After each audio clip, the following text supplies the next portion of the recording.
our minds with wisdom, our lives with purpose. Please join us on this spiritual journey filled with dance, drama and music and devotions. Let us make the celebration more memorable with our cute Krishnas and Radhas. We'll start our celebration with a devotional song by our teachers and welcome our cute Krishna.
சகோதரி தேவகியை மிகவும் நேசித்தார்.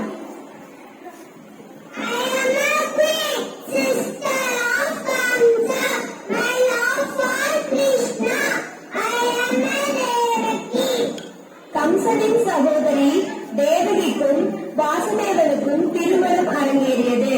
திருமணம் முடிந்த பிறகு கம்சன் தன் அன்பு சகோதரியையும் அவரது கணவராகிய வாசுதேவனையும் மதுராவிற்கு அழைத்துச் செல்கிறார். செல்லும் வழியில் வானிலிருந்து ஒரு அசரீரி தோன்றி, கொடிய அரக்கனே கம்சா, உன் அன்பு சகோதரியின் 8வது குழந்தையால் உனக்கு அழிவு நிச்சயம் என்று கூறி அசரீரி மறைந்தது. அசரீரியின் வார்த்தைகளை கேட்ட கம்சன் சினம் கொண்டு, நீங்கள் உயிருடன் இருந்தால் தானே குழந்தை பிறக்கும், உங்களை இப்போதே அழித்து விடுகிறேன் என கூறினான். உடனே வாசுதேவன், கம்சா, எங்களை விட்டுவிடு, எங்களுக்கு பிறக்கும் அனைத்து குழந்தைகளையும் தங்களிடமே கொடுத்து விடுகிறோம் என்று இருவரும் வாக்கு கொடுத்தனர்.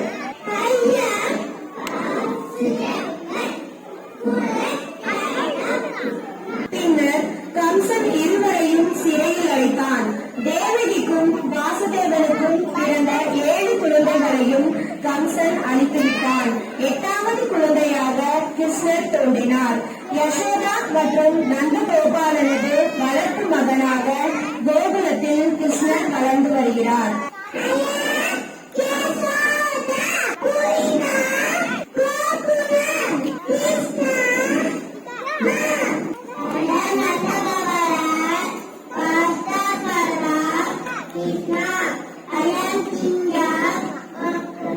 கிருஷ்ணர் கோகுலத்தில் தனது நண்பர்களுடனும் தோழியான ராதாவுடனும் சேர்ந்து செய்யும் லீலைகள் அனைத்தையும் காண கண்கள் கோடி வேண்டும். கிருஷ்ணர் கோகுலத்தில் கோபியர் அனைவரும் விரும்பும் குறும்புக்கார கண்ணனாக வளர்ந்து வந்தார்.